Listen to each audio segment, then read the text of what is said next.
this is Stephanie Lukowski again, educator for the Museums of Western Colorado and paleontologist who studies fossil mammals, and I'm excited that I get to talk to you about even more Ice Age fossil mammals. So last time I talked to you about fossils that were found in the high elevation, and that's really exciting because usually we don't find fossils up in high elevation. Usually they erode down and don't leave us evidence. Now, the Grand Valley isn't high elevation, so what was the Ice Age like down below? And we do find Ice Age fossils here. So in this case that you can see on display at Dinosaur Journey, we have a tooth of a Columbian mammoth. Now there are more than one species of mammoth. A lot of people think of the woolly mammoth, but the Columbian mammoth was one of the largest species. They could get quite tall, up to 12 to 13 feet tall at the shoulder.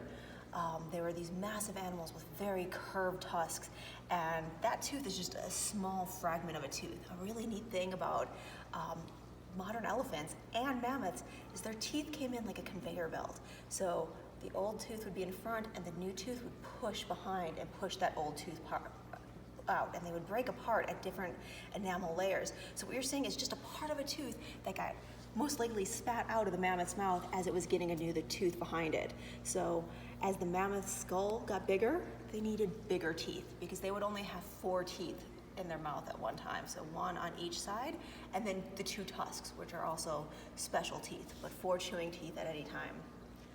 The animal next to you is a hind foot bone of an Ice Age horse. And a fun fact that I like to tell people about horses are that horses are actually from North America originally.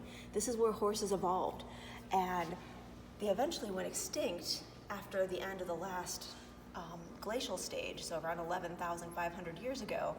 But up until that point, they were thriving in North America.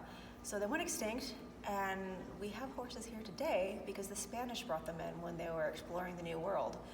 So the horses that were alive here during the Ice Age were a little different. They're a little stockier, a little broader than the horses we see today. But just like during the Ice Age, the horses were well adapted to take over the environment. And this last bone that we have found in the Grand Valley area is from an Ice Age bison. And so there are a number of different types of species of bison that lived during the Ice Age. The largest were the bison latifrons that we found up in Snowmass. So those had a massive horn span. They were up to 7 feet tall at the shoulder, but there were other bison species that would have lived in the area at the time. It's hard to identify what species it is just based on one foot bone. Usually we require things like teeth or skull, specialized parts that'll tell us what that is, but nonetheless, these bison, whether it be latifrons, bison antiquus, those type of animals were much bigger than today's bison, which are massive animals anyways. So as you can see, these bones are a bit more beat up than the Ice Age fossils we found at Snowmass. So one of the things that made the Snowmass find incredible was how intact the bones are.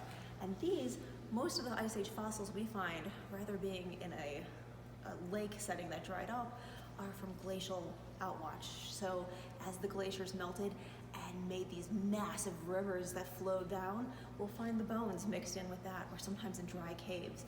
So Ice Age fossils do exist in the Grand Valley.